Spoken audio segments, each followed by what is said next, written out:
ಪ್ರೀತಿಯ ವಿದ್ಯಾರ್ಥಿಗಳೇ, ಕರ್ನಾಟಕ ಶಾಲಾ ಪರೀಕ್ಷೆ ಮತ್ತು ಮೌಲ್ಯ ನಿರ್ಣಯ ಮಂಡಳಿ, Karnataka school examination and assessment board ಅವರು 2ನೇ ಮಾದರಿ ಪ್ರಶ್ನೆ ಪತ್ರಿಕೆಯನ್ನು ಬಿಡುಗಡೆ ಮಾಡಿದ್ದಾರೆ.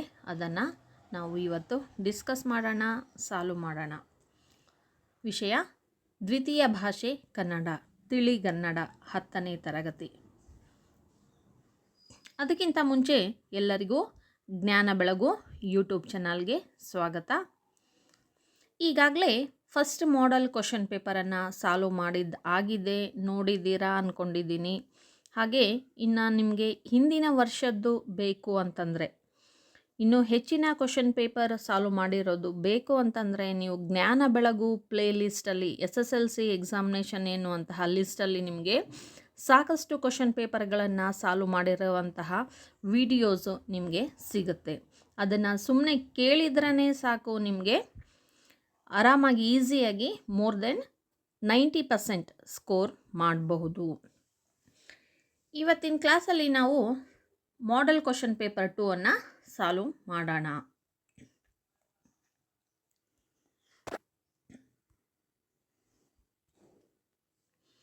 ಬಹು ಆಯ್ಕೆ ಪ್ರಶ್ನೆ, 4 ಕ್ವಶನ್ಸ್ ಇರುತ್ತೆ, ಒಂದೊಂದಕ್ಕೆ ಒಂದೊಂದು ಮಾರ್ಕ್ಸ್.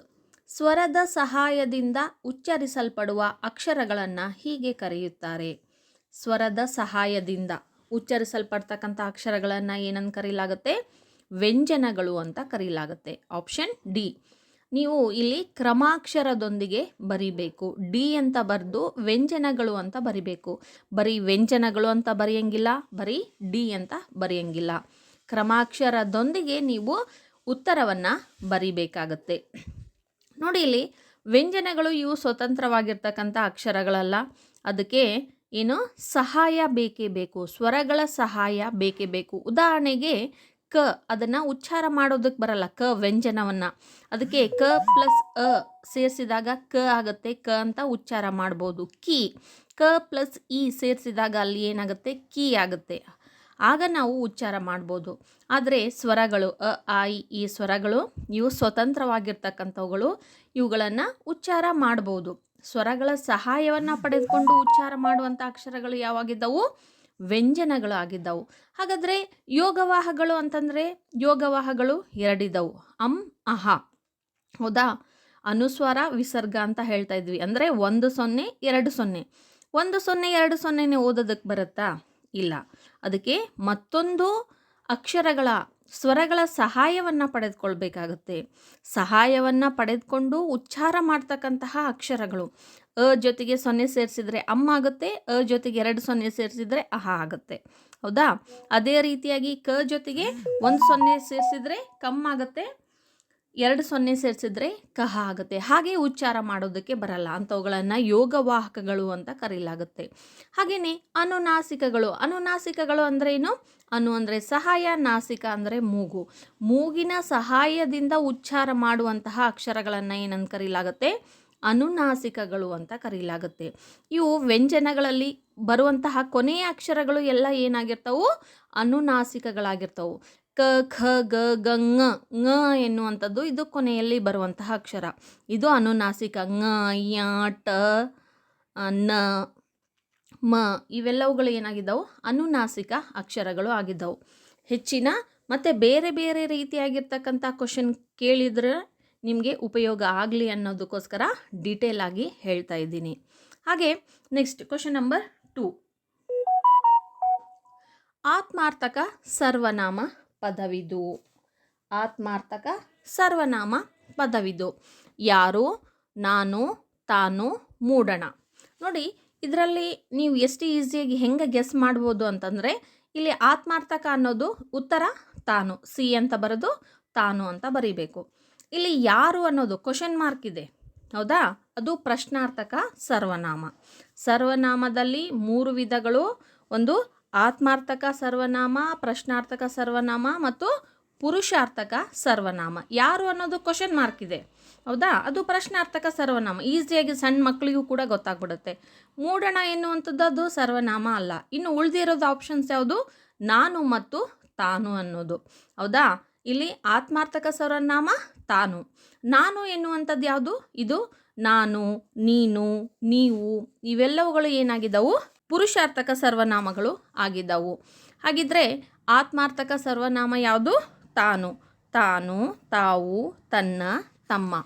ನೋಡಿ, ಇದರಲ್ಲಿ ಡಿಟೇಲ್ ಆಗಿ ಡೆಪ್ತಾಗಿ ಕೇಳ್ತಾ ಇದ್ದಾನೆ. ಹೌದಾ?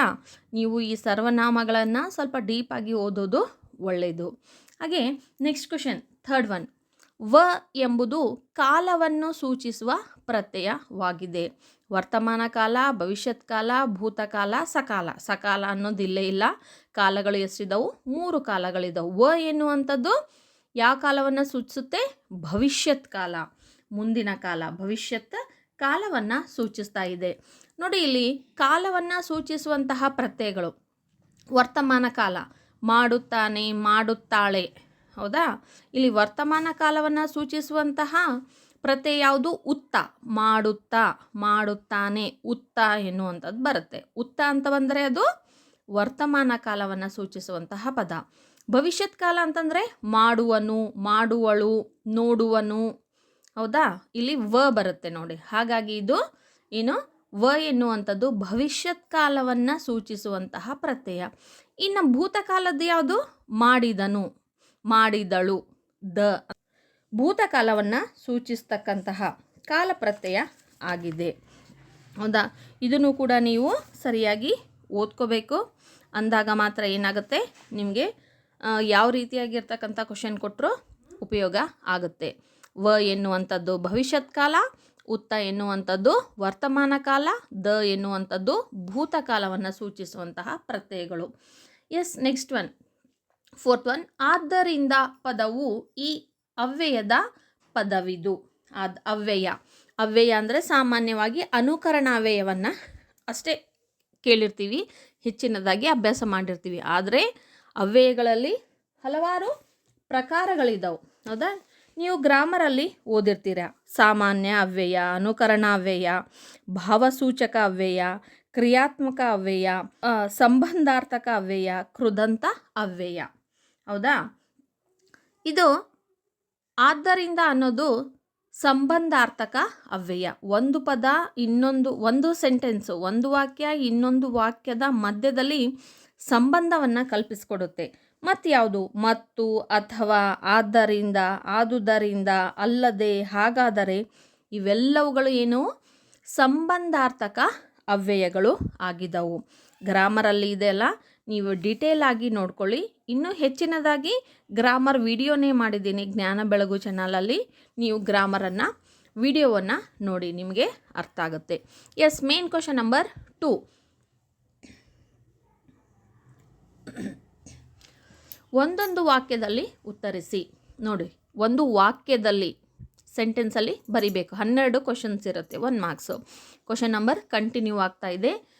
Question number 5. ಶ್ರೀ ಪಂಡಿತಾರಾಧ್ಯ ಶಿವಾಚಾರ್ಯ ಸ್ವಾಮಿಗಳ ಪ್ರಕಾರ ಸಾಹಿತಿಗಳು ಕೃತಜ್ಞರಾಗುವುದು ಯಾವಾಗ? ಸಾಹಿತಿಗಳು ಕೃಷಿಕರಿಗೆ ಬೇಕಾದ ಸತ್ವವನ್ನು ಸಾಹಿತ್ಯದ ಮೂಲಕ ತುಂಬುವ ಕಾರ್ಯವನ್ನು ಮಾಡದಿದ್ದರೆ ಅವರು ಕೃತಜ್ಞ. ಹೌದಾ? ಇವೆರಡು ವಿರುದ್ಧ ಪದಗಳು. ನೋಡಿ, ಕೃತಜ್ಞರಾಗಿರುತ್ತಾರೆ. ಸಾಹಿತಿಗಳು ಕೃಷಿಕರಿಗೆ ಬೇಕಾದಂತಹ ಸತ್ವವನ್ನು ಸಾಹಿತ್ಯದ ಮೂಲಕ ತುಂಬುವ ಕಾರ್ಯವನ್ನು ಮಾಡದಿದ್ದರೆ, ನೋಡಿ, ಮಾಡದಿದ್ದರೆ, ಅಕಸ್ಮಾತ್ ಅವರು ಮಾಡಿದರೆ ಕೃತಜ್ಞರಾಗ್ತಾ ಇದ್ರು. ಇಲ್ಲಿ ಮಾಡದಿದ್ದರೆ ಅವರು ಏನಾಗ್ತಾರೆ? ಕೃತಜ್ಞರಾಗ್ತಾ ಇದ್ದಾರೆ. ಓಕೆ. ಎಸ್, ನೆಕ್ಸ್ಟ್ 6ನೇದು. ಪುಟ್ಟರಾಜರು ಸ್ವದೇಶಿ ಆಂದೋಲನಕ್ಕೆ ಕೈ ಜೋಡಿಸುವ ಸಲುವಾಗಿ ಯಾವ ಪ್ರತಿಜ್ಞೆ ಮಾಡಿದರು? ಪುಟ್ಟರಾಜರು ಸ್ವದೇಶಿ ಆಂದೋಲನಕ್ಕೆ ಕೈ ಜೋಡಿಸುವ ಸಲುವಾಗಿ ಖಾದಿ ಬಟ್ಟೆಯನ್ನು ತೊಡುವ ಪ್ರತಿಜ್ಞೆ ಮಾಡಿದ್ದರು. ಇದು ಸಾಕಷ್ಟು ಸಲ ಕ್ವಶನ್ ಬಂದಿದೆ. ಹಕ್ಕಿಗಳು ಗೂಡು ಕಟ್ಟುವ ಸಾಮರ್ಥ್ಯಕ್ಕೆ ಮಿತಿಯೊಡ್ಡುವ ಅಂಶಗಳಾವುವು? ಹಕ್ಕಿಯ ದೇಹ ಸ್ವರೂಪ, ಪರಿಸರದ ವೈಲಕ್ಷಣಗಳು, ಬಲಿ, ಬೇಟೆ ಸಂಬಂಧಗಳು ಹಕ್ಕಿಗಳು ಗೂಡು ಕಟ್ಟುವ ಸಾಮರ್ಥ್ಯಕ್ಕೆ ಮಿತಿಯೊಡ್ಡಿವೆ. S, next 8th one. ಗಂಗೆಯಲ್ಲಿ ತೇಲುತ್ತಿದ್ದ 100 ದೀಪಗಳು ಹೇಗೆ ಕಾಣುತ್ತಿದ್ದವು? ಇದನ್ನು ಕೂಡ ಸಾಕಷ್ಟು ಸಾರಿ ಕೇಳಿದ್ದಾನೆ. ಗಂಗೆಯಲ್ಲಿ ತೇಲುತ್ತಿದ್ದ ನೂರಾರು ದೀಪಗಳು ನದಿಯ ಬಟ್ಟೆಗೆ ಬೆಳಕಿನ ಕಸೂತಿ ಹಾಕಿದಂತೆ ಕಾಣುತ್ತಿದ್ದವು. 9. ಗೋಪಾಲನಿಗೆ ಬಣ್ಣ ಬಣ್ಣದ ಹೂಗಳು ಹೇಗೆ ಕಾಣುತ್ತಿದ್ದವು? ಗೋಪಾಲನಿಗೆ ಬಣ್ಣ ಬಣ್ಣದ ಹೂಗಳು ಸಾವಿರಾರು ಮಳೆ ಬಿಲ್ಲು ಸೇರಿ ಕುಣಿದಂತೆ ಕಾಣುತ್ತಿದ್ದವು. 10. ಹಾಮಾನಾಯಕರ ಪ್ರಕಾರ ರೋಗಿಗಳು ಯಾರ ಬಳಿಗೆ ಹೋಗುತ್ತಾರೆ? ಇದು ಜನರಲ್ ಕ್ವಶನ್, ಎಲ್ರಿಗೂ ಗೊತ್ತಿರೋದೆ. ರೋಗಿಗಳು ಯಾರ ಬಳಿಗೆ ಹೋಗ್ತಾರೆ? ವೈದ್ಯರ ಬಳಿಗೆ ಹೋಗ್ತಾರೆ. ಯುಗಾದಿಯಲ್ಲಿ 11. ಯುಗಾದಿಯಲ್ಲಿ ಯಾವ ತಿನಿಸನ್ನು ಹಂಚುವ ಸಂಪ್ರದಾಯವಿದೆ? ಯುಗಾದಿಯಲ್ಲಿ ಬೇವು ಬೆಲ್ಲವನ್ನು ಹಂಚುವ ಸಂಪ್ರದಾಯವಿದೆ. ನೆಕ್ಸ್ಟ್, ತಿಮಿರಕ್ಕೆ ವೈರಿ ಯಾವುದು? ತಿಮಿರ ಅಂದರೆ ಅಂಧಕಾರ, ಕತ್ತಲು. ಅದಕ್ಕೆ ವೈರಿ ಯಾವುದು? ಬೆಳಕು, ದೀಪ ಅಥವಾ ಬೆಳಕು. ನೆಕ್ಸ್ಟ್ 13. ಜನಪದರು ತುಂಬಿದ ಕುಣಿಗಲ್ ಕೆರೆಯನ್ನು ಯಾವುದಕ್ಕೆ ಹೋಲಿಸಿದ್ದಾರೆ? ಜನಪದರು ತುಂಬಿದ ಕುಣಿಗಲ್ ಕೆರೆಯನ್ನು ನಿಂಬೆಹಣ್ಣಿಗೆ ಹೋಲಿಸಿದ್ದಾರೆ.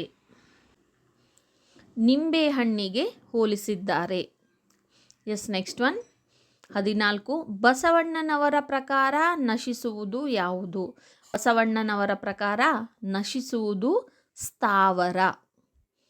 15. ವೇಷ ಮತ್ತು ಆಚರಣೆಗಳ ನಡುವಿನ ಸಂಬಂಧ ಹೇಗಿರಬೇಕೆಂದು ಸಿದ್ದರಾಮ ಹೇಳುತ್ತಾರೆ? ವೇಷ ಮತ್ತು ಆಚರಣೆಗಳ ನಡುವಿನ ಸಂಬಂಧ ಒಂದೇ ಆಗಿರಬೇಕೆಂದು ಸಿದ್ದರಾಮ ಅವರು ಹೇಳುತ್ತಾರೆ. 16. ಅರ್ಜುನ ಯಾರನ್ನು ನಾಡನರಿ ಎಂದು ಕರೆದಿದ್ದಾನೆ?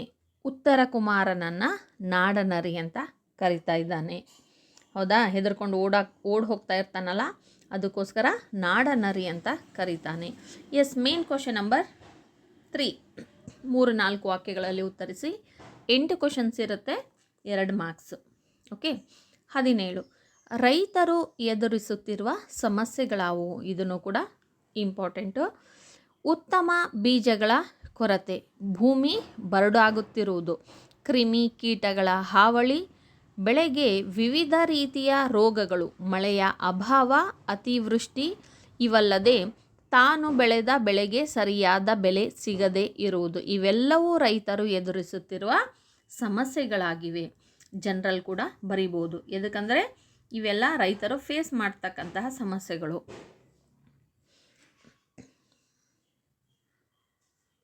18. ಹಕ್ಕಿಗಳು ಬದಲಾದ ಪರಿಸರಕ್ಕೆ ಹೊಂದಿಕೊಂಡು ಗೂಡು ಕಟ್ಟುವುದಕ್ಕೆ ಲೇಖಕರು ಯಾವ ಉದಾಹರಣೆಗಳನ್ನು ನೀಡುತ್ತಾರೆ? ಹಕ್ಕಿಗಳು ಬದಲಾದ ಪರಿಸರಕ್ಕೆ ಸಮರ್ಥವಾಗಿ ಹೊಂದಿಕೊಂಡು ಮನುಷ್ಯರಿರುವ ಕೇರಿಗಳಲ್ಲಿ, ವಾಹನ ಸಂಚಾರ ಹೆಚ್ಚಿರುವ ಸ್ಥಳಗಳಲ್ಲಿ, ಟ್ರಾನ್ಸ್ಫಾರ್ಮರ್ ಬಳಿ, ಮೀಟರ್ ಪೆಟ್ಟಿಗೆಯಲ್ಲಿ, ಅಷ್ಟೇ ಏಕೆ ವಿದ್ಯುತ್ ತಂತಿಗಳ ಮೇಲೂ ಹೊಸ ಪರಿಸರಕ್ಕೆ ಹೊಂದಿಕೊಂಡು ಗೂಡು ಕಟ್ಟುತ್ತವೆ ಎಂದು ಲೇಖಕರು ಹೇಳಿದ್ದಾರೆ. 19. ಹರಿದ್ವಾರಕ್ಕೆ ಕಪಿಲಸ್ಥಾನ ಎಂದು ಹೆಸರು ಬರಲು ಕಾರಣವೇನು? ಸಗರ ಪುತ್ರರನ್ನು ಕಪಿಲ ಮಹರ್ಷಿಯು ತನ್ನ ಕೋಪಾಗ್ನಿಯಿಂದ ಬೂದಿ ಮಾಡುತ್ತಾರೆ. ನಂತರ ಸಗರ ವಂಶದ ಭಗೀರಥನು ತನ್ನ ಪಿತೃಗಳಿಗೆ ಸದ್ಗತಿಯನ್ನು ಕಾಣಿಸಲು ಗಂಗೆಯನ್ನು ತಂದು ಹರಿಸಿದ ಸ್ಥಳವಾದ್ದರಿಂದ ಹರಿದ್ವಾರಕ್ಕೆ ಕಪಿಲ ಸ್ಥಾನ ಎಂಬ ಹೆಸರು ಬರಲು ಕಾರಣವಾಯಿತು.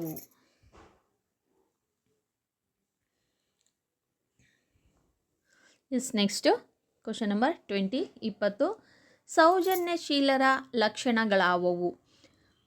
ಹಾಮಾನಾಯಕರು ಹೇಳುವಂತೆ ಬಳಿಗೆ ಬಂದವರು ಏನು ಹೇಳುತ್ತಾರೆ ಎಂಬುದನ್ನು ತಾಳ್ಮೆಯಿಂದ ಕೇಳಬೇಕು.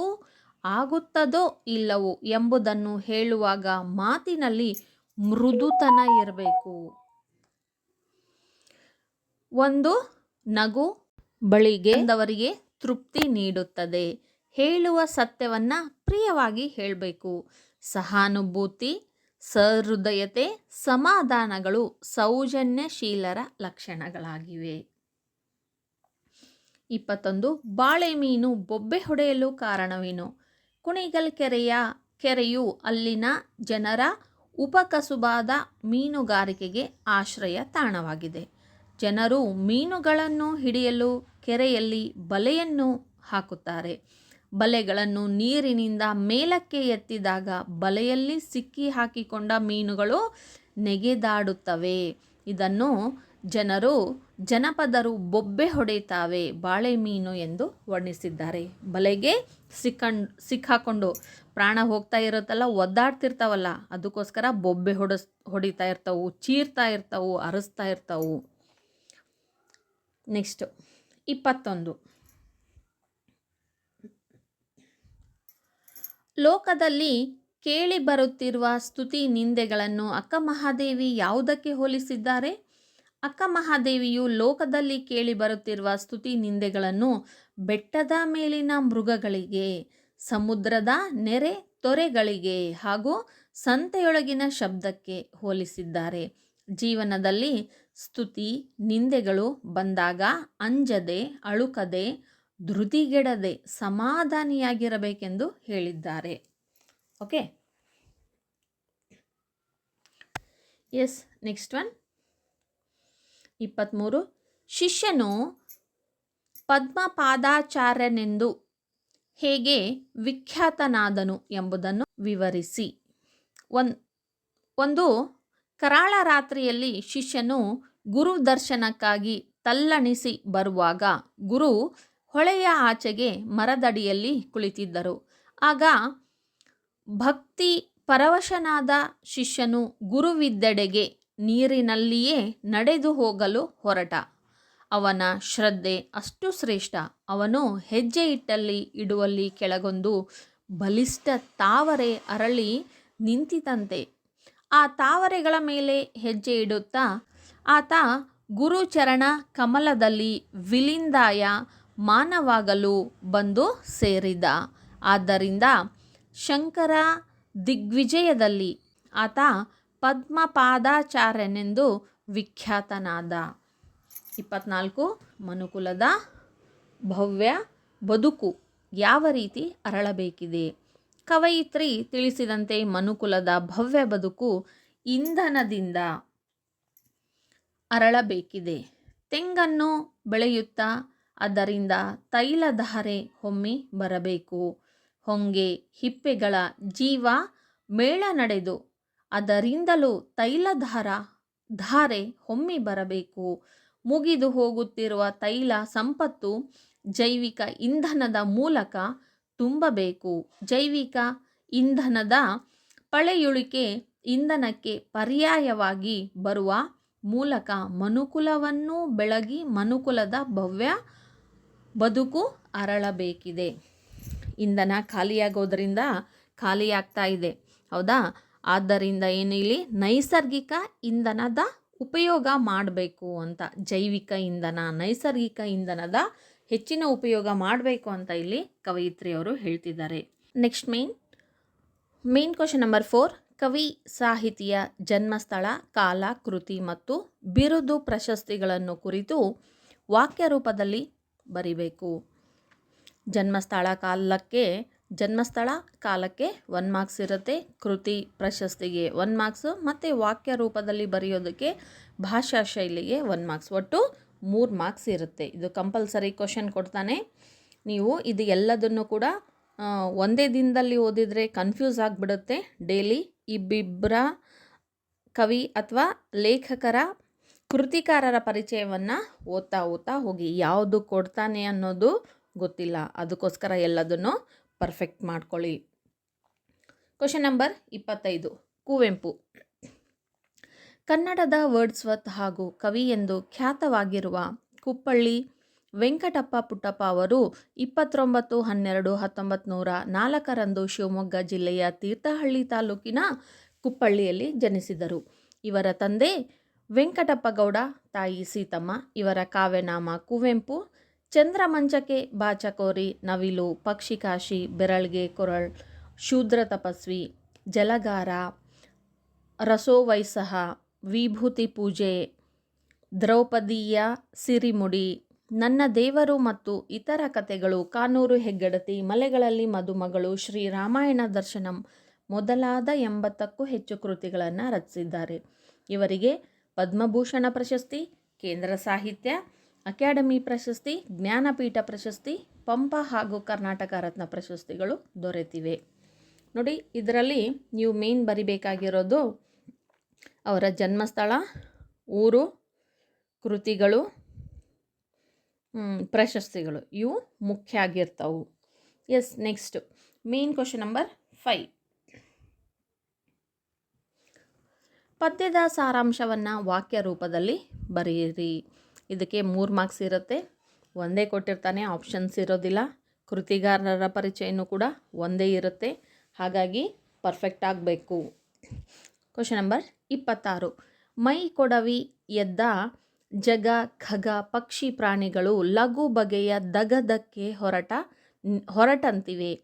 ಹೊಸ ಜೀವೋಲ್ಲಾಸ ಚಿಗಿತ ಭಾವವಿಲಾಸ ನೆಲ ಮುಗಿಲ ವಾಲಗವೇ ನಡೆದಂತಿದೆ.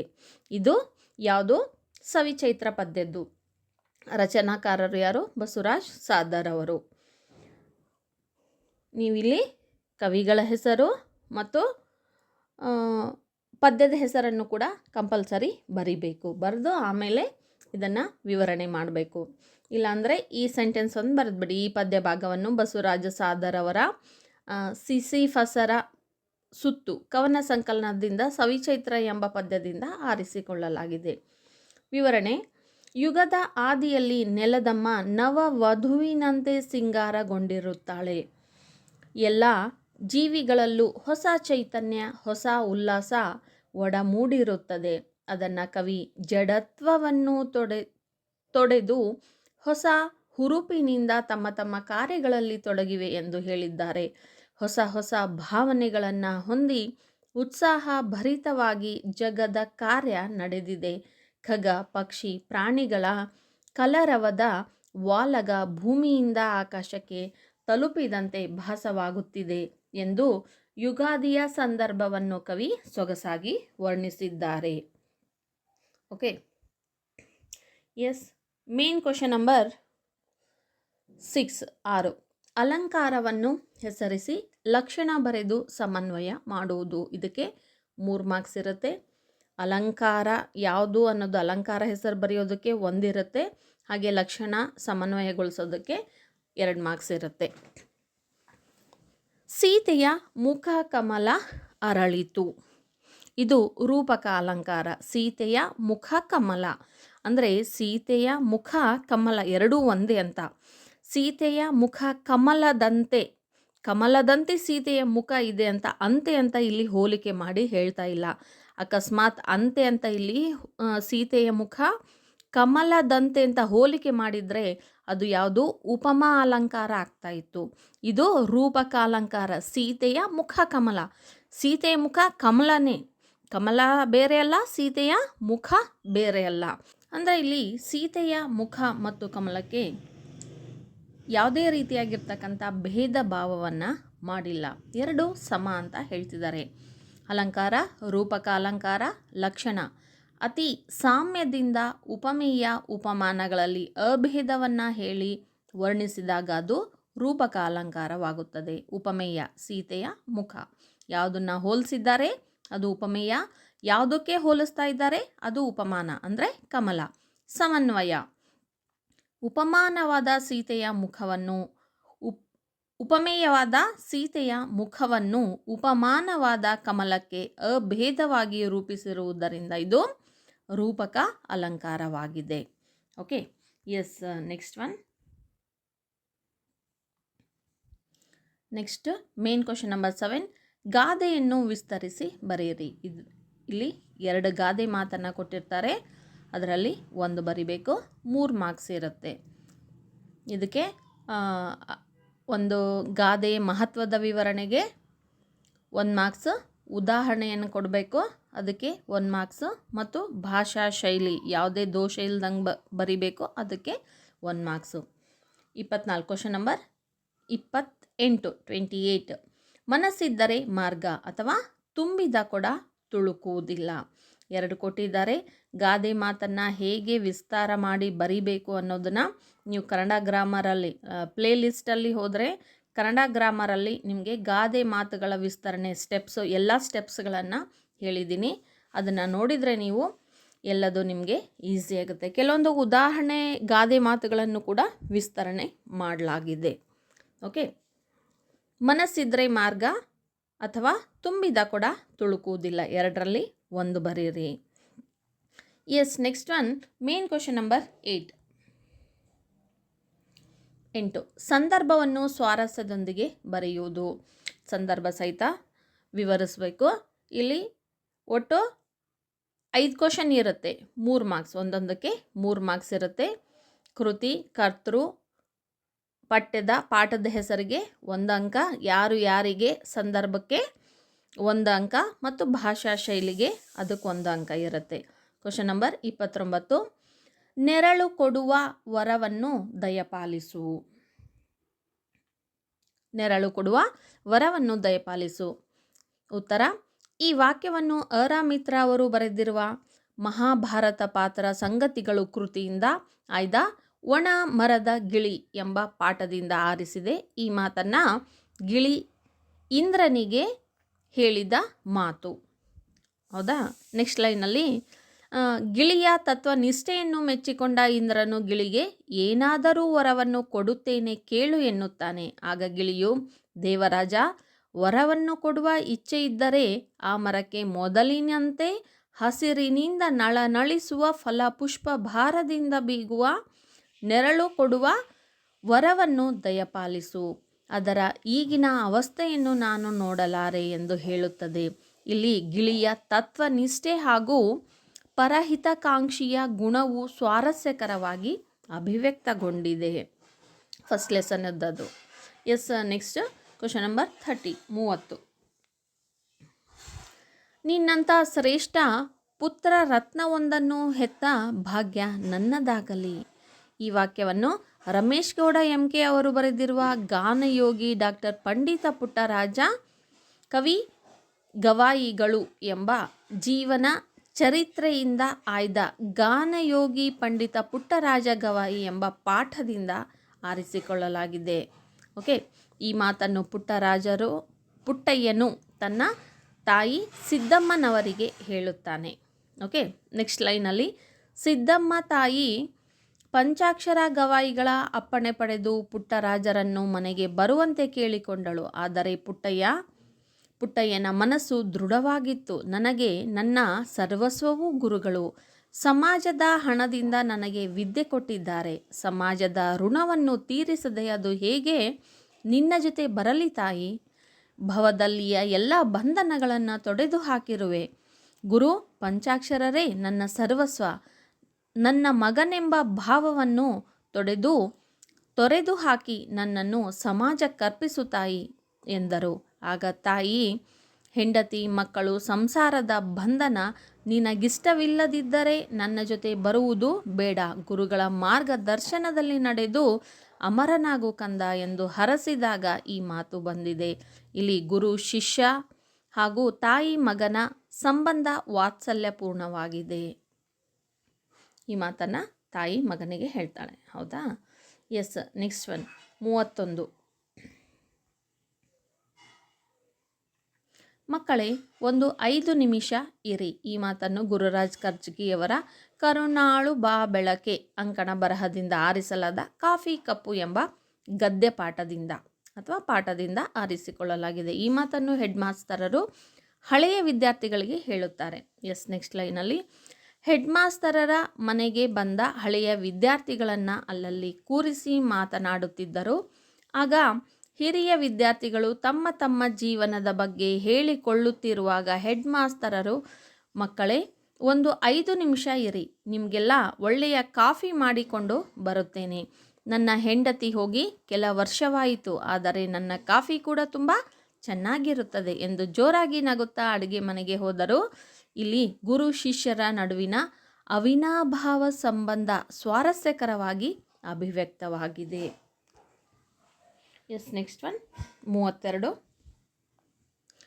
ಶಾಂತಿಯಲ್ಲಿ ಬದುಕಿನಿ, ಕರ್ತವ್ಯವನ್ನು ಮುಗಿಸು. ಈ ವಾಕ್ಯವನ್ನು CPK ಅವರು ಬರೆದಿರುವ ಬೊಗಸೆ ಕವನ ಸಂಕಲನದಿಂದ ಆಯ್ಕೆ ಮಾಡಿಕೊಂಡಿರ್ತಕ್ಕಂಥ ಸದ್ದು ಮಾಡದಿರು ಎಂಬ ಪಾಠದಿಂದ ಆರಿಸಿಕೊಳ್ಳಲಾಗಿದೆ. ಪ್ರೀತಿಯಿಂದ ನಮ್ಮ ಕರ್ತವ್ಯವನ್ನು ಮಾಡಬೇಕು ಎಂದು ಕವಿ CPK ಯವರು ಹಲವು ನಿದರ್ಶನಗಳ ಮೂಲಕ, ಉದಾಹರಣೆಗಳ ಮೂಲಕ ಹೇಳಿದ್ದಾರೆ. ನೆಕ್ಸ್ಟ್ ಲೈನಲ್ಲಿ, ತಟ್ಟೆಯೊಳು ಇರುವ ಕರ್ಪೂರ ಮೌನವಾಗಿ ಕರಗಿ ಬೆಳಕನ್ನು ನೀಡಿ ತನ್ನ ಅವಶೇಷಗಳೇ ಇಲ್ಲದಂತೆ ಮರೆಯಾಗುವಂತೆ ನಾವು ನಮ್ಮ ಕರ್ತವ್ಯವನ್ನು ಮಾಡಿ ಮುಗಿಸಬೇಕು. ದೀಪದ ಬೆಳಕು ಕಂಡ ತಕ್ಷಣ ಕತ್ತಲೆ ಮರೆಯಾಗುವಂತೆ ಶಾಂತಿಯಿಂದ ಸಹನೆಯಿಂದ ಬದುಕಬೇಕು ಎಂದು ಹೇಳುವಾಗ ಈ ಮಾತು ಬಂದಿದೆ. ಮೌನ ಶಾಂತಿ ಸಮಾಧಾನದ ಪ್ರತೀಕ ಎನ್ನುವ ಸ್ವಾರಸ್ಯ ಇಲ್ಲಿ ವ್ಯಕ್ತವಾಗಿದೆ. Next question number 33.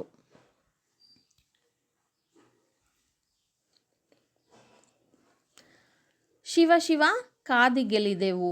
ಈ ವಾಕ್ಯವನ್ನು ಕುಮಾರವ್ಯಾಸ ಬರೆದಿರುವ ಕರ್ನಾಟ ಭಾರತ ಕಥಾಮಂಜರಿ ಎಂಬ ಕವನ ಸಂಕಲನದಿಂದ ಆಯ್ದ ನಿಟ್ಟೋಟದಲ್ಲಿ ಹಾಯ್ದನು ಬಿಟ್ಟ ಮಂಡೆಯಲ್ಲಿ ಎಂಬ ಪದ್ಯದಿಂದ ಆರಿಸಲಾಗಿದೆ. ಈ ಮಾತನ್ನು ಉತ್ತರ ಕುಮಾರ ಹೇಳ್ತಾನೆ.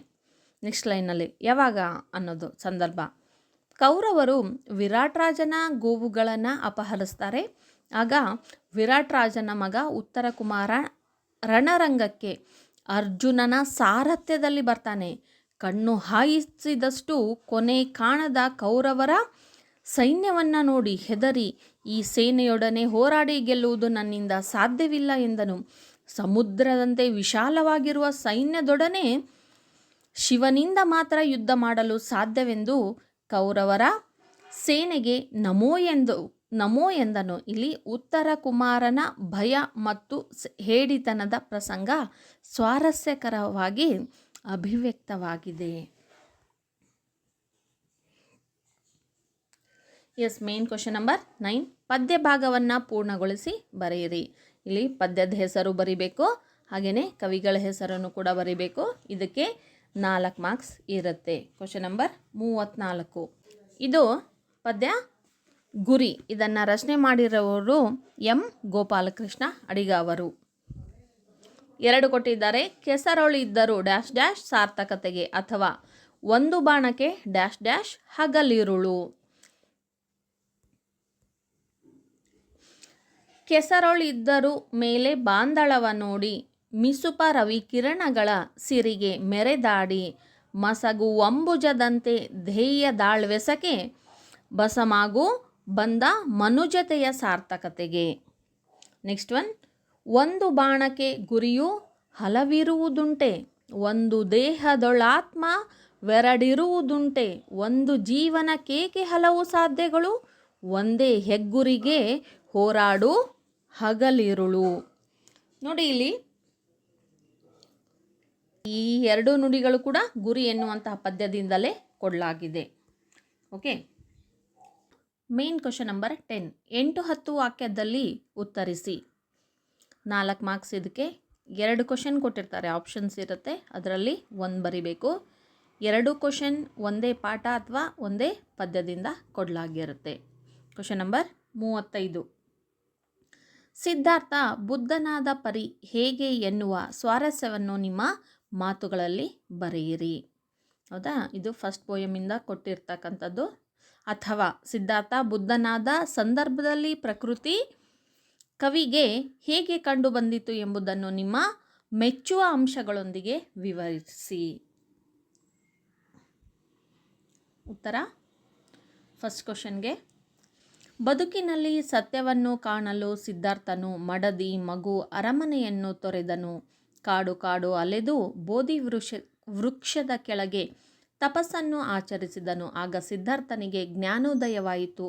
ಈ ಸಂದರ್ಭದಲ್ಲಿ ಪ್ರಕೃತಿ ದಯೆ ಪ್ರೀತಿ ಕರುಣೆ ಮಡುಗಟ್ಟಿ ನಿಂತಂತೆ ಭಾಸವಾಗುತ್ತದೆ. ಬೋಧಿ ವೃಕ್ಷದಲ್ಲಿ ಮಹಾ ಬೆಳಕೊಂದು ಕಾಣಿಸಿತು. ಮರವನ್ನು ಆಶ್ರಯಿಸಿ ನಿಂತ ಬಳ್ಳಿ ಹೂ ಬಿಟ್ಟು ನಗುವಂತೆ ಕಂಡಿತು. ಹಕ್ಕಿ ಮಮತೆಯಿಂದ ತನ್ನ ಮರಿಗೆ ಗುಟುಕು ನೀಡಿತು. ಹುತ್ತಿನಿಂದ ಇರುವೆಗಳು ಸಾಲು ಸಾಲಾಗಿ ನಡೆದವು. ಬೆಳ್ಳಕ್ಕಿಗಳ ಹಿಂಡು ಆಕಾಶಕ್ಕೆ ಏಣಿ ಹಾಕುವಂತೆ ಹಾರಾಡುತ್ತಿದ್ದವು. ಇವೆಲ್ಲದರಿಂದ ಕಾಡಿನ ತುಂಬ ಪ್ರೀತಿಯ ಹೊಳೆಯು ಕೋಡಿಯಂತೆ ಹರಿಯುತ್ತದೆ. ಹಕ್ಕಿಗಳ ಗೂಡಿನಿಂದ ಹೊಸ ರಾಗ ಕೇಳಿ ಬರುತ್ತದೆ. ಮಕರಂದವನ್ನು ಸವಿಯಲಿಕ್ಕೆ ದುಂಬಿಗಳು ಹೂವಿನಿಂದ ಹೂವಿಗೆ ಹಾರಾಡುತ್ತವೆ. ಗಿಡ ಮರಗಳು ಒಂದಕ್ಕೊಂದು ಅಪ್ಪಿಕೊಂಡು ಕುಣಿಯುವಂತೆ ಕಾಣುತ್ತವೆ. ಆಗ ಸಿದ್ಧಾರ್ಥ ಜನರ ಪ್ರೀತಿಯನ್ನು ಹುಡುಕಿಕೊಂಡು ನಾಡಿನತ್ತ ಬರುತ್ತಾನೆ. ತಪಸ್ಸಿಗಿಂತ ಜನರ ಜೀವ ಪ್ರೀತಿ ದೊಡ್ಡದೆಂದು ತಿಳಿಯುತ್ತಾನೆ. ಬದುಕಿನ ಗೂಢಾರ್ಥವನ್ನು ಅರಿತು ಬುದ್ಧನಾಗುತ್ತಾನೆ. ಓಕೆ, ಇನ್ನೊಂದು, ಸಿದ್ಧಾರ್ಥ ಬುದ್ಧನಾದ ಸಂದರ್ಭದಲ್ಲಿ ಕೋಗಿಲೆಯ ಇಂಪಾದ ಹಾಡೊಂದು ದೂರದಿಂದ ಕೇಳಿಸುತ್ತದೆ. ಬಾನಿನಲ್ಲಿ ಬೆಳ್ಳಿ ಚುಕ್ಕಿ ಮೂಡುತ್ತದೆ. ಬೋಧಿ ವೃಕ್ಷದಲ್ಲಿ ಮಹಾ ಬೆಳಕೊಂದು ಬೆಳಗುತ್ತದೆ. ಮರವನ್ನು ಆಶ್ರಯಿಸಿದ ಬಳ್ಳಿಗಳು ಹೂವು ಬಿಟ್ಟು ನಗುವಂತೆ ಕಾಣುತ್ತವೆ. ಮರದಲ್ಲಿ ಕುಳಿತ ಹಕ್ಕಿಗಳು ತಮ್ಮ ಮರಿಗೆ ಗುಟುಕು ಕೊಟ್ಟು ಹಾರಿದವು.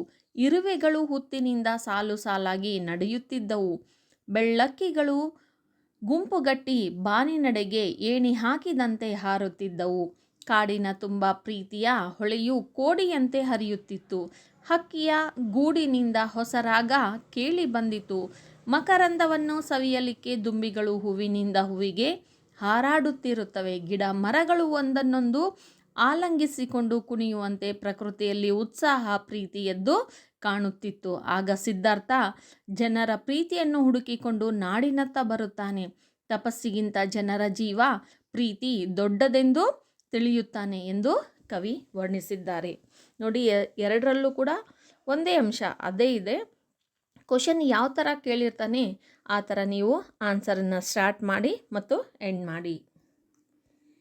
S, next one, main question number 11. ಗದ್ಯ ಭಾಗವನ್ನು ಓದಿಕೊಂಡು ಪ್ರಶ್ನೆಗಳಿಗೆ ಉತ್ತರಿಸಬೇಕು. ಗದ್ಯ ಭಾಗವನ್ನು ಓದ್ಕೊಂಡು ಪ್ಯಾರಾಗ್ರಾಫ್ ಕೊಟ್ಟಿರ್ತಾರೆ, 2 ಕ್ವಶನ್ ಕೊಟ್ಟಿರ್ತಾರೆ, ಒಂದೊಂದಕ್ಕೆ 2 marks, total 4 marks. First one, ಯಕ್ಷಗಾನದಲ್ಲಿ ಕಂಡುಬರುವ ವೀರ ರಸಪ್ರಧಾನ ಮತ್ತು ರಸಪ್ರಧಾನ ಕಾಳಗಗಳಾವುವು? ರಾಮಾಯಣ, ಮಹಾಭಾರತ ಮತ್ತು ಭಾಗವತದ ಪ್ರಸಂಗಗಳನ್ನು ಆಡಲಾಗುತ್ತದೆ. ಸಾಮಾನ್ಯವಾಗಿ ಕಾಳಗ, ಸಂಹಾರ ಮತ್ತು ಕಲ್ಯಾಣಗಳಿಗೆ ಸಂಬಂಧಪಟ್ಟ ಪ್ರಸಂಗಗಳೇ ಹೆಚ್ಚು. ಕಾಳಗವಿಲ್ಲದ ಯಕ್ಷಗಾನವಾಗಲಿ ಬಯಲಾಟವಾಗಲಿ ಇಲ್ಲ. ಯಕ್ಷಗಾನದಲ್ಲಿ ಕೃಷ್ಣಾರ್ಜುನ ಕಾಳಗ, ಕರ್ಣಾರ್ಜುನ ಕಾಳಗ, ಬಬ್ರುವಾಹನ ಕಾಳಗ, ಸುಧನ್ವಾರ್ಜುನ ಕಾಳಗ ಮೊದಲಾದವು ವೀರರಸ ಪ್ರಧಾನವಾದವುಗಳು. ಚಂದ್ರಾವಳಿ ವಿಲಾಸ, ರತಿ ಕಲ್ಯಾಣ, ರತ್ನಾವತಿ ಕಲ್ಯಾಣ ಮೊದಲಾದವುಗಳು ರಸಪ್ರಧಾನ ಪ್ರಸಂಗಗಳು. ಇವಲ್ಲದೆ ಪ್ರಸಿದ್ಧ ಕ್ಷೇತ್ರ ಮಹಾತ್ಮೆಗಳಿವೆ. ಸೆಕೆಂಡ್ ಕ್ವಶನ್, ಯಕ್ಷಗಾನಕ್ಕೆ ಬಯಲಾಟ, ಭಾಗವತರಾಟ ಎಂಬ ಹೆಸರುಗಳು ಹೇಗೆ ಬಂದಿವೆ? ಯಕ್ಷಗಾನ ನೃತ್ಯ ಪ್ರಧಾನ ಕಲೆ. ಪ್ರಾರಂಭದಲ್ಲಿ ದೇಶಿ ಕಲೆಯಾಗಿದ್ದು ಅನಂತರ ಶಾಸ್ತ್ರದ ಚೌಕಟ್ಟಿಗೆ ಒಳಪಟ್ಟಿದೆ. ಇದು ಪ್ರೇಕ್ಷಕರನ್ನು ಮಂತ್ರಮುಗ್ಧರನ್ನಾಗಿಸುವ ಅಪೂರ್ವ ಶಕ್ತಿಯುಳ್ಳ ಕಲೆ. ಯಕ್ಷಗಾನದಲ್ಲಿ ಪ್ರಾದೇಶಿಕ ಪ್ರಭೇದಗಳಿವೆ. ಅದರಲ್ಲಿ ಮುಖ್ಯವಾದ 3 ಶೈಲಿಗಳು: ತೆಂಕುತಿಟ್ಟು, ಬುಡಗುತಿಟ್ಟು ಮತ್ತು ಬಡ ಬುಡಗುತಿಟ್ಟು. ಯಕ್ಷಗಾನಕ್ಕೆ ದಶಾವತಾರ, ಬಯಲಾಟ, ಭಾಗವತರಾಟ ಎಂಬ ಹೆಸರು ಇವೆ. ಸಾಮಾನ್ಯವಾಗಿ ಬಯಲಾಟ ಪ್ರದರ್ಶನವಾಗುವುದು ಹಳ್ಳಿಯ ಬಯಲಿನಲ್ಲಿ. ಆದ್ದರಿಂದ ಬಯಲಾಟ ಯಕ್ಷಗಾನ ಕಲಿಸುವವನೇ ಭಾಗವತನಾಗಿದ್ದರಿಂದ ಭಾಗವತರಾಟ ಎಂಬ ಹೆಸರು ಬಂದಿದೆ. ಎಸ್, ನೆಕ್ಸ್ಟ್ ಒನ್, ಪ್ರಬಂಧ ರಚನೆ. ಈ ಪ್ರಬಂಧ ರಚನೆಗೆ 4 ಮಾರ್ಕ್ಸ್ ಇರುತ್ತೆ.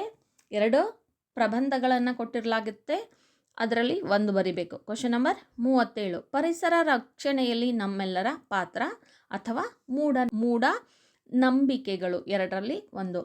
ಇದಕ್ಕೆ ನಿಮಗೆ ಸ್ಟೆಪ್ಸು, ಮೊದಲು ಪೀಠಿಕೆ ಅಥವಾ ಪ್ರಸ್ತಾವನೆ ಬರಿಬೇಕು, ನಂತರ ವಿಷಯದ ವಿವರಣೆ, ತದನಂತರದಲ್ಲಿ ಉಪಸಂಹಾರ. ಪೀಠಿಕೆಗೆ 1 ಮಾರ್ಕ್ಸು, ಉಪಸಂಹಾರಕ್ಕೆ 1 ಮಾರ್ಕ್ಸು, ಮಧ್ಯದಲ್ಲಿ ಇರ್ತಕ್ಕಂಥ ವಿಷಯ ವಿವರಣೆಗೆ ಏನಿರುತ್ತೆ ನಿಮಗೆ 2 ಮಾರ್ಕ್ಸ್ ಇರುತ್ತೆ. ಉಪಸಂಹಾರದಲ್ಲಿ ಟೋಟಲಿ ಭಾಷಾ ಶೈಲಿ ಮತ್ತು ಮಿಸ್ಟೇಕ್ಸ್ ಆಗ್ದಂಗೆ ಬರಿಬೇಕು. ಕಾಗುಣಿತಾಕ್ಷರನೂ ಕೂಡ ಅಲ್ಲಿ ಕೌಂಟ್ ಆಗುತ್ತೆ.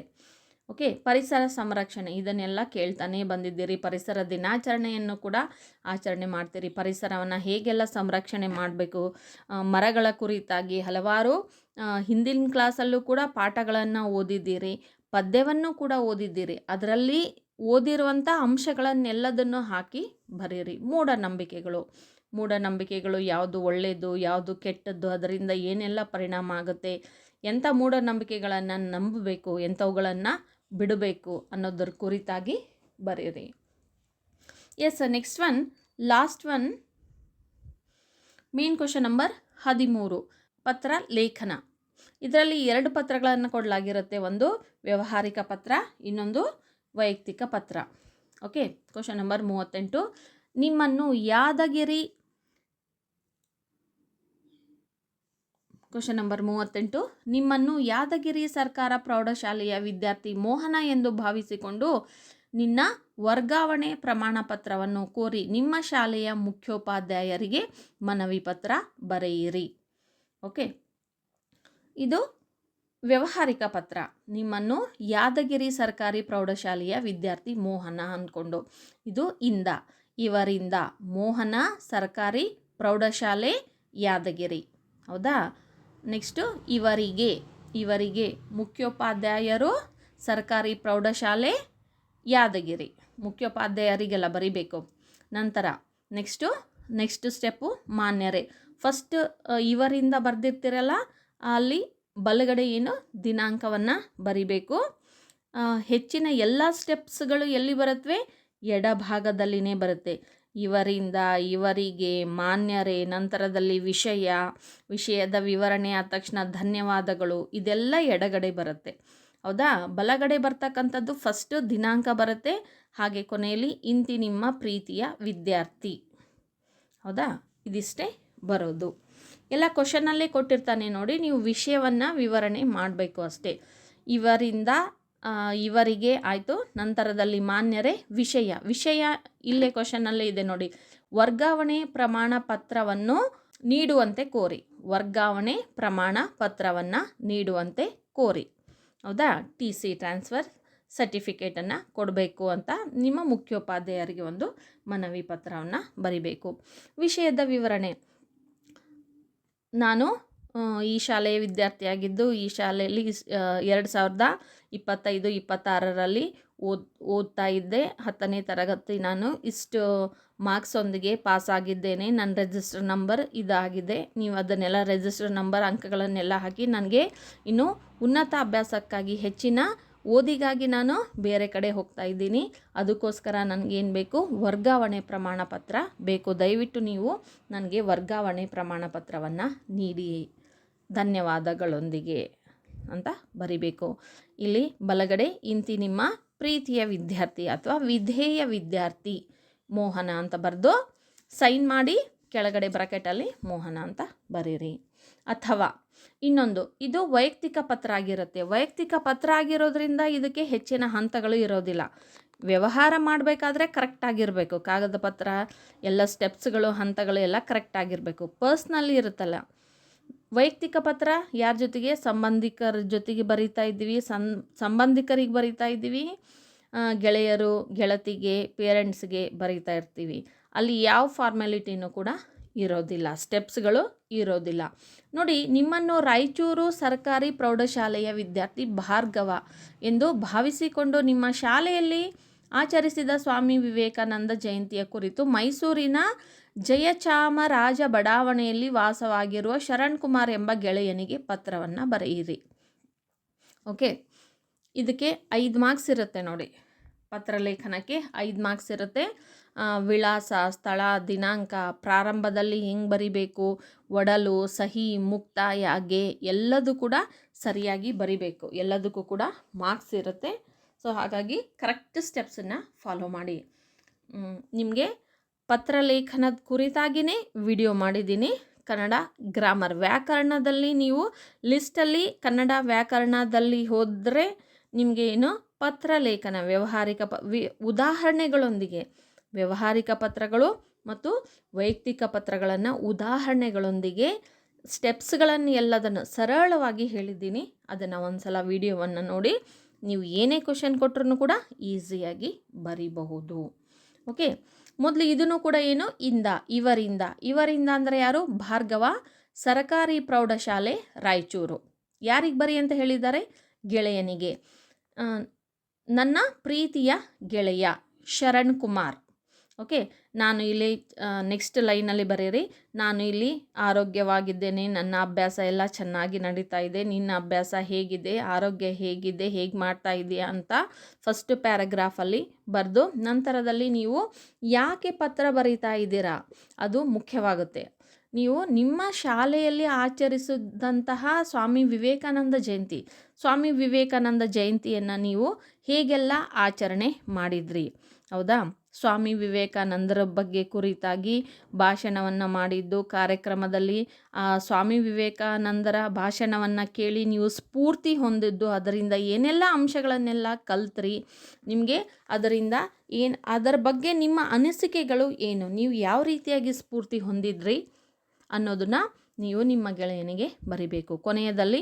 ಕೊನೆಯ ಪ್ಯಾರಾಗ್ರಾಫಲ್ಲಿ ಮನೆಯಲ್ಲಿ ಇರ್ತಕ್ಕಂಥವ್ರು ಎಲ್ಲರ ಬಗ್ಗೆ ನೀವು ಮನೆಯಲ್ಲಿರ್ತಕ್ಕಂಥ ಎಲ್ಲರಿಗೂ ನನ್ನ ನಮಸ್ಕಾರಗಳನ್ನು ತಿಳಿಸು ಅಂತ ಕೊನೆಯದಾಗಿ ಬರೆದು ನಮಸ್ಕಾರಗಳೊಂದಿಗೆ ಅಂತ ಅದನ್ನು ಕೂಡ ಎಡಗಡೆ ಬರುತ್ತೆ. ಮತ್ತು ಯಾರಿಗೆ ಬರೀತಾ ಇದ್ದೀರಾ, ಇವರಿಗೆ, ಅದನ್ನು ಕೂಡ ಎಲ್ಲಿ ಬರುತ್ತೆ, ಎಡಗಡೆ ಬರುತ್ತೆ ನೋಡಿ. ಇವರಿಗೆ ಶರಣ್ ಕುಮಾರ್, ಜಯಚಾಮರಾಜ ಬಡಾವಣೆ, ಮೈಸೂರು. ಓಕೆ, ನೆಕ್ಸ್ಟ್ ಬಲಗಡೆಯಲ್ಲಿ ಇಂತಿ ನಿನ್ನ ಪ್ರೀತಿಯ ಗೆಳೆಯ, ಸೈನ್ ಮಾಡಿ ಭಾರ್ಗವ ಅಂತ ಬ್ರಾಕೆಟಲ್ಲಿ ಬರೆಯಿರಿ. ಇದು ವೈಯಕ್ತಿಕ ಪತ್ರ. ಓಕೆ, ಅರ್ಥ ಆಯ್ತಲ್ಲ ವಿದ್ಯಾರ್ಥಿಗಳೇ? ನೋಡಿ, ನೀವು ಪತ್ರಲೇಖನ, ಗಾದೆ ಮಾತುಗಳ ವಿಸ್ತರಣೆ ಮತ್ತು ಪ್ಯಾರಾಗ್ರಾಫ್ ಓದ್ಕೊಂಡು ಕ್ವಶನ್ಗೆ ಆನ್ಸರ್ ಮಾಡಬೇಕಲ್ಲ, ಅದರಲ್ಲಿನೂ ಕೂಡ ನೀವು ಸ್ಕೋರ್ ಮಾಡ್ಬೋದು. ಎಸ್ಸೇದಲ್ಲಿ ಸರಳವಾಗಿ ಸ್ಕೋರ್ ಮಾಡ್ಬೋದು. ಪದ್ಯ, ಕಂಠಪಾಠಕ್ಕೆ ಇರ್ತಕ್ಕಂತಹ ಪದ್ಯ, ಹೌದಾ? ಪ್ರಾರಂಭದಲ್ಲಿ ಗ್ರಾಮರ್, ಅದು ಒಂದು ವಾಕ್ಯನೂ ಕೂಡ ಈಸಿಯಾಗಿ ಇರುತ್ತೆ. ಇವೆಲ್ಲ ನೀವು ಕಣ್ಣು ಮುಚ್ಕೊಂಡು ಸರಳವಾಗಿ ನೀವು ಸ್ಕೋರ್ ಮಾಡಬಹುದು, ಹೌದಾ? ಪದ್ಯವನ್ನು ನೀವು ಓದ್ಕೊಂಡ್ರೆ ಆ ಪದ್ಯವನ್ನು ಕೊಟ್ಟಿರ್ತಾರಲ್ಲ ಅದರ ವಿವರಣೆಯನ್ನು ಕೂಡ ನೀವು ಬರೀಬಹುದು. ಓಕೆ, ಚೆನ್ನಾಗಿ ಓದ್ಕೊಳ್ಳಿ. All the best for your preparatory exams and annual exams. ಈ ವಿಡಿಯೋವನ್ನು ಮತ್ತೆ ನೋಡಿ, ಒಂದೆರಡು ಸಾರಿ ಕೇಳಿ. ನಿಮಗೆ ನೀವು ಪರ್ಫೆಕ್ಟ್ ಆಗ್ತೀರಾ, ನಿಮಗೆ ಬರೆಯೋದಕ್ಕೆ ಕಾನ್ಫಿಡೆನ್ಸ್ ಬರುತ್ತೆ.